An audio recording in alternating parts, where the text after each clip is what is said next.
যারা নির্বাচন করতে চান। এবং এটা ওসমান হাদি শহীদ হওয়ার আগের ঘটনা আমি বলছি।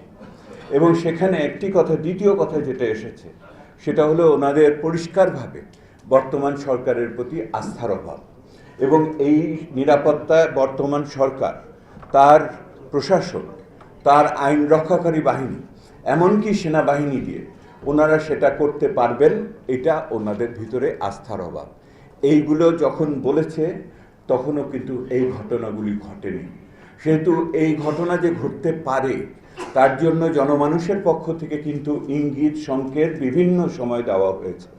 আমি একটা কথাই শুধু বলে এখানে শেষ করতে চাচ্ছি, বাংলাদেশে শুধুমাত্র একটি রাজনৈতিক নির্বাচনী আন্দোলন হচ্ছে না, বাংলাদেশে একটি সাংস্কৃতিক এবং আদর্শগত আন্দোলন হচ্ছে। এবং এই আদর্শগত এবং যাকে আপনারা বলেছেন বাংলাদেশের অস্তিত্বের উপর আঘাত, এই দুটি বিষয় ক্রমান্বয়ে একত্রিত হচ্ছে। নির্বাচন এবং রাজনীতি এবং আদর্শ এবং সংস্কৃতি, এই দুটি একত্রিত হচ্ছে। এখানে দায় দায়িত্বর কথা উঠেছে।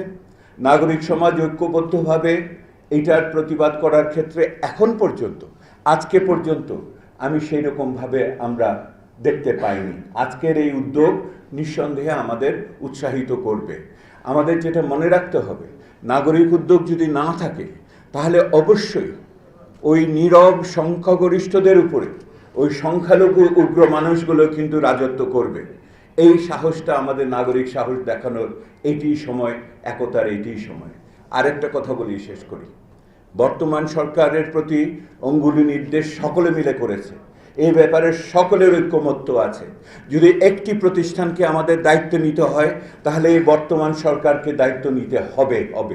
এবং এই সরকারের যে ঘটনাটা ঘটেছে তাদের মনে রাখা উচিত তারা কোনো নির্বাচিত সরকার না, বৈধ সরকার হয়তো, কিন্তু তারা নির্বাচিত সরকার না।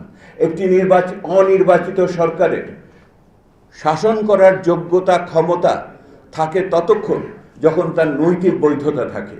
এই ঘটনার ভিতর দিয়ে বর্তমান সরকার তার নৈতিক বৈধতা অনেক ক্ষেত্রেই হ্রাস করে ফেলেছে। এইটা যদি সারা পুনঃস্থাপন করতে না পারে তাহলে আগামী দিনে এই যে উত্তরণের যে প্রক্রিয়া, অভ্যুত্থানের যে আদর্শ, সেটাও তারা রক্ষা করতে পারবে কিনা আমার সেই ক্ষেত্রে সন্দেহ আছে। এটাই সময় একত্রিত হওয়ার, সরকারের পক্ষ থেকে পদক্ষেপ নেওয়ার, নাগরিকদের এবং রাজনীতিবিদদেরও এইখানে একত্রিত হওয়ার। আজকের এই অনুষ্ঠান সেই সাহস দিচ্ছে। ভালো থাকবেন।